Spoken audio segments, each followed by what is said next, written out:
أهلا بيكم في كابتشينو. معاكم شيرين وجيه. النهاردة هنكمل الحلقة التانية أو الجزء التاني من مسلسل أجازة صيف. زي ما وقفنا في الجزء الأول إن خليل وقع في بير الساقية ومش عارفين يا ترى إيه اللي ممكن يحصل له، وهل هيخرج سليم ولا مش هيعرف يخرج أصلا، ولو خرج مين هو اللي هيكون نجده. ده اللي هنعرفه واحنا بنحكي الجزء التاني من مسلسل أجازة صيف. خلينا نفتكر تاني أبطالنا مع بعض: صلاح سرحان، محمود المليجي، سميحة أيوب، عبد الوارث عصر، كريمة مختار، أحمد الجزيري، شفيق نور الدين. المسلسل من تأليف زكريا الحجاوي ومن إخراج أنور المشري. أتمنى إن الجزء التاني يعجبكم زي الجزء الأول، وأتمنى إن انتوا تستمتعوا واحنا بنحكي الجزء التاني. يلا نحضر فنجان الكابتشينو ونشوف الجزء التاني من أجازة صيف هيقول لنا إيه النهاردة. الحقونا اهو، خليل افندي سقط في الساقية، خليل افندي سقط في الساقية. بيجي بحراوي وبيعرف يطلع خليل من بير الساقية. هنلاقي رفاعي راح يبلغ الشيخ محروس إن خليل بيغرق في بير الساقية، وإنه للأسف معرفش يعمل له أي حاجة لأن رجله العرق كان شادد فيها وما قدرش يطلعه. وفعلا بياخدوا الرجالة وبيروحوا علشان يطلعوا خليل. بيسبقهم الشيخ محروس على البيت وبيدخل وهو مش قادر ياخد نفسه، وبيقول لرتيبة إن خليل وقع في بير الساقية المهجورة. رتيبة قالت لمحروس يطلع فوق يستريح. ما اقدرش، مش حفرق الحتة ده لما اطمن. هو مش مات وخلاص؟ لسه مش عارفين. ايه، اما افتح الباب ابص على الله يكون على الله. بتلاقي الحاج صفا جه ورجع لمحروس وقال له إن خليل سليم وما حصلوش أي حاجة. فطلبت رتيبة من محروس إنه يقوم يرتاح، وقالت لهم محدش يزعج خليل بالكلام، وطلبت من صفا إن يرجع المخزن تاني ولا كأن حاجة حصلت.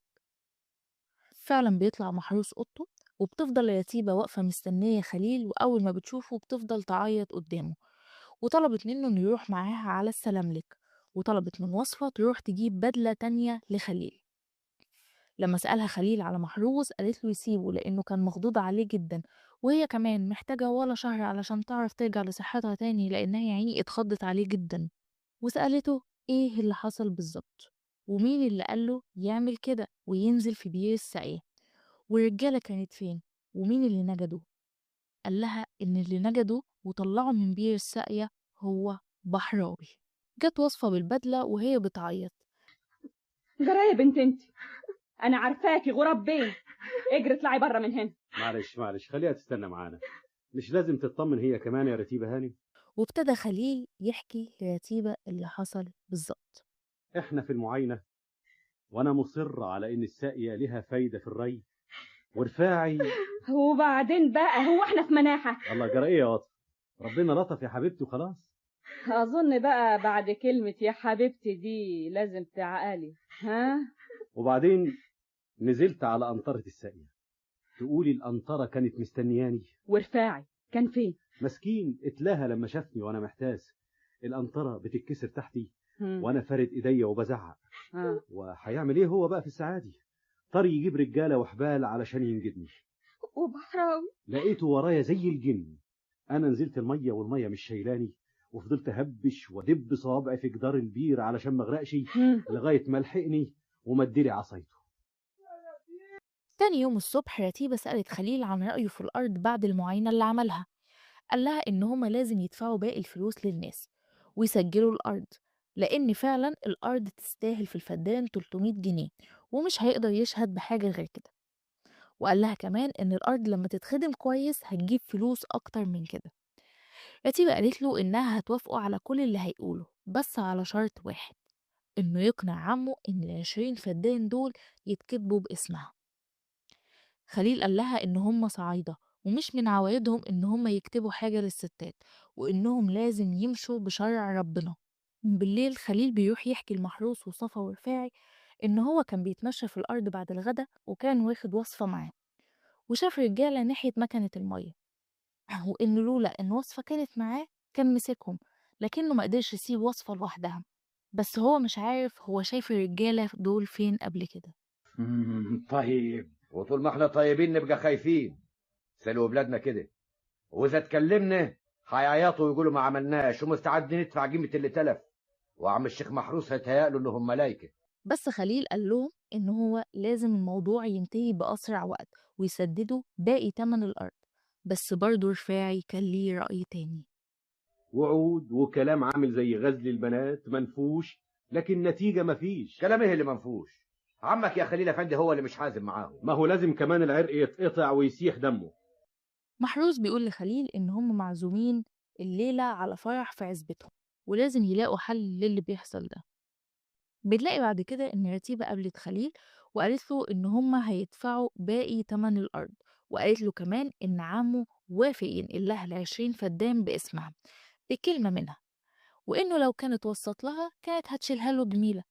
لكن هي قدرت تتصرف مع عمه وعرفت إزاي تقنعه إنه يكتب لها 20 فدان، وطلعت 10 جنيه واديتها له وقالت له إن عمك بعتها لك علشان تنقط بيها في الفرح.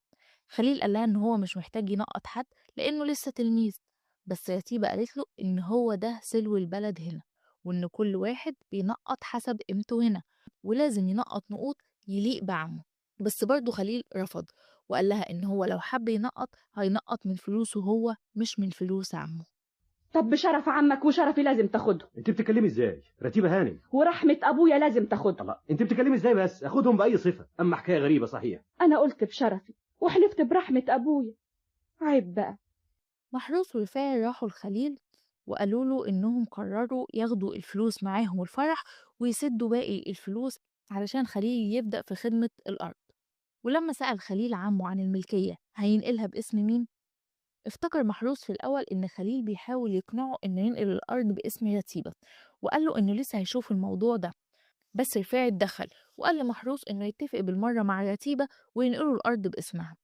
بس خليل اتدخل في الكلام وقال لعمه إن هو يقصد إنه يسيب كل حاجة لشرع ربنا، وعلشان كمان الناس ما تقولش إنه دفع تمن فرق السن بينه وبين رتيبة. الشرع حدود الله يا عمي، ولا ايه يا رفاعي؟ لا انتوا اهل وانا راجل غريب، انا ما اقدرش اتكلم في المسائل دي. يا سلام يا أولاد، معك حق يا خليل، مش حموت الا راجل.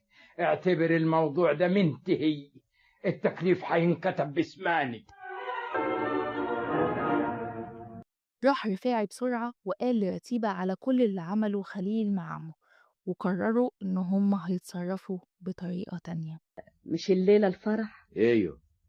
طيب أنا عايزة الفرح يكون فرح بصحيح. وفعلا بيروح محروس ورفاعي وخليل الفرح، ورتيبة حرجت على بحراوي إنه يروح الفرح أو يتنقل من مكانه. انت قاعد هنا ليه؟ اروح فين؟ مش تقوم تروح الفرح؟ لا انا مالي يا وطفة. ملت على ودنك بحراوي. لا مش رايح، انا هنا، هي مفيش غيري. احنا مش اتفقنا؟ لا. بحراوي ايه؟ انت مش شايف اللي رايحين جايين؟ وانا مالي؟ خليل يا بحراوي. عبد الله. مش تقوم تقف وياه؟ انا هنا، هي حرجت عليك ما تروحش. وفي الفرح خليل شكر عمه على 10 جنيه، واللي استغرب محروس لما سمع بيهم، بس ما بينش قدام خليل. طخوا يا رجاله طخوا.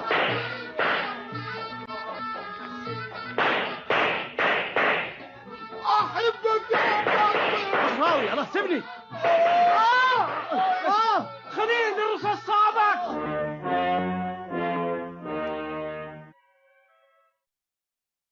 بعد ضرب النار رجع بحراوي لوصفة وهو بيعيط وإيديه متعورة، وقال لوصفة إن خليل ربطها له، وإنه ما قدرش يروح الفرح رغم إن رتيبة نبهت عليه، لأنه كان قلقان على خليل من اللي ممكن يحصل له هناك في الفرح.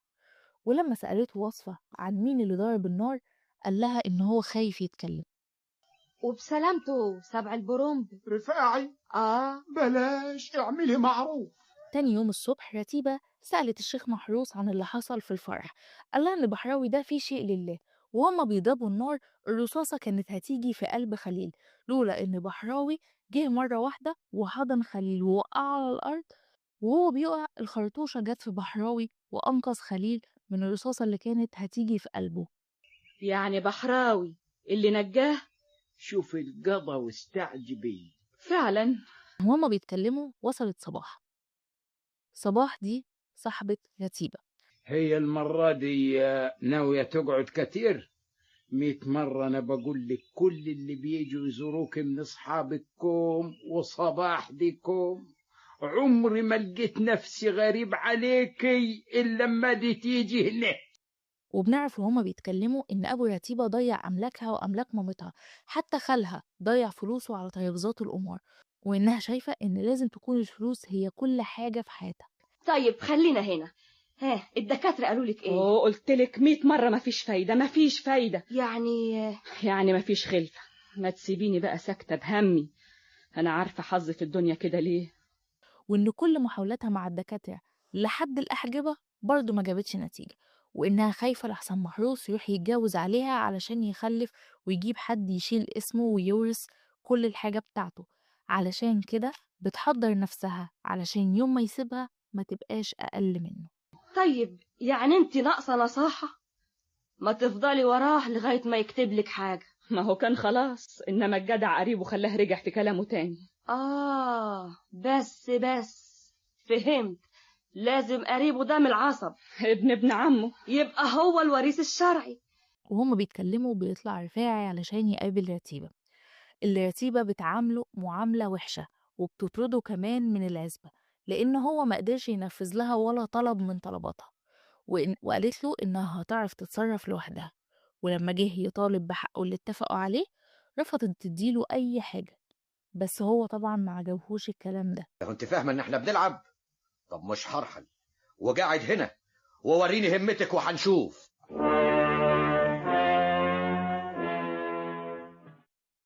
رتيبة بتقابل بحراوي واللي طلبت منه إن هو يجيب لها الجواب اللي بعته محروس لخليل من أوضته، وقالت له إن هو لو ما عملش كده مش هتخليه يشوفها تاني.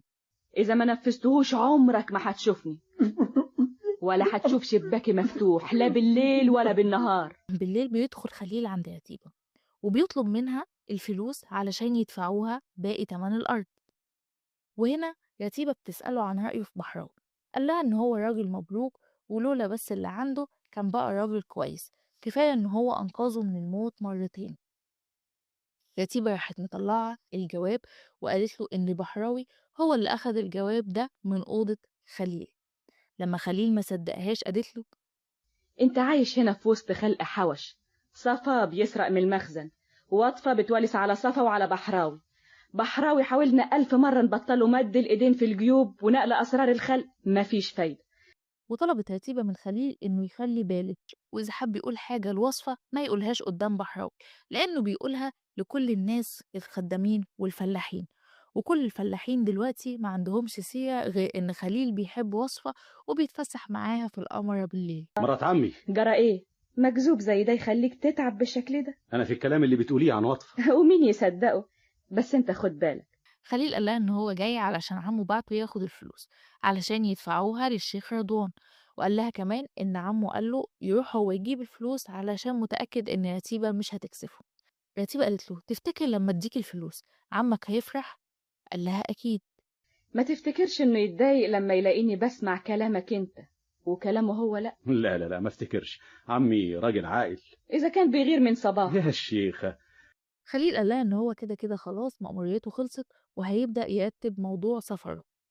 رتيبة قالت له ما يجيبش سيرة السفر تاني ويأجل الكلام فيه دلوقتي، وسألته إذا كان قابل صباح صاحبتها ولا لأ. يا صباح، صباح قاعدة لوحدك ليه؟ تعالي يا شيخة، تعالي اقعدي معانا. بتدخل صباح وبتسلم على خليل، وقالت له رغم إن هي المفروض ما تتدخلش في المسائل اللي زي دي، إلا إنها شايفة إنه المفروض ما كانش يمنع عمه إنه يكتب الأرض لرتيبة، وقالوا له كمان هما الاتنين إن هو عمل كده علشان خايف على الورث. فضل خليل يحلف لهم إن هو مش عايز أي حاجة من الميراث ده حتى كمان اقترح عليهم إنه يكتب لهم تنازل من دلوقتي عن أي حاجة ممكن ياخدها من عمه. يا اخويا بلاش الكلام اللي ما منوش فايدة ده. يعني ايه مش مصدقاني؟ طب ورحمة امي لا اكلمه.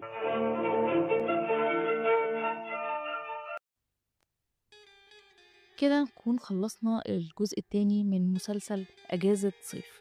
زي ما قلنا المسلسل طويل، محتاج ان احنا نقسمه على حلقات علشان نقدر نستمتع بكل تفصيلة موجودة فيه. ما عنديش اي تعقيب زيادة عن اللي احنا قلناه المرة اللي فاتت. القصة لحد دلوقتي ماشية مترابطة ومتسقة مع بعضها، مفيش أي خلل. فاهمين كل حاجة بتحصل، فاهمين حصلت ليه وحصلت ازاي. لسه أصوات الممثلين متماسكة جدا، كل واحد ماسك دوره كويس جدا، محدش أبدا اختل في تنفيذ أدائه في الجزء ده. أصواتهم محدش يقدر يعلق عليها. هو أنا بس اللي فاضلي إن أنا أعرف مين اللي عمل دور صباح، لأن برضو الصوت متمكن جدا من كل كلمة بتتقال. إن شاء الله أنا هستناكم في الجزء الثالث، ونبتدي نعرف أكتر إيه يا ترى اللي هيحصل لخليل. هل خليل هيروح فعلا يعمل التنازل ده ولا هيتصرف إزاي، وهم هيتصرفوا إزاي. كمان هنعرف رفاعي ايه اللي ممكن يعمله مع رتيبة بعد ما غدرت بيه ورفضت انها تديله اي حق من الحقوق اللي هم اتفقوا عليها مع بعض.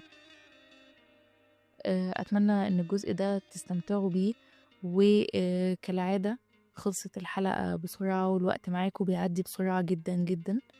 استنونا ان شاء الله في الجزء الثالث من اجازة صيف. كانت معاكم شيرين وجيه.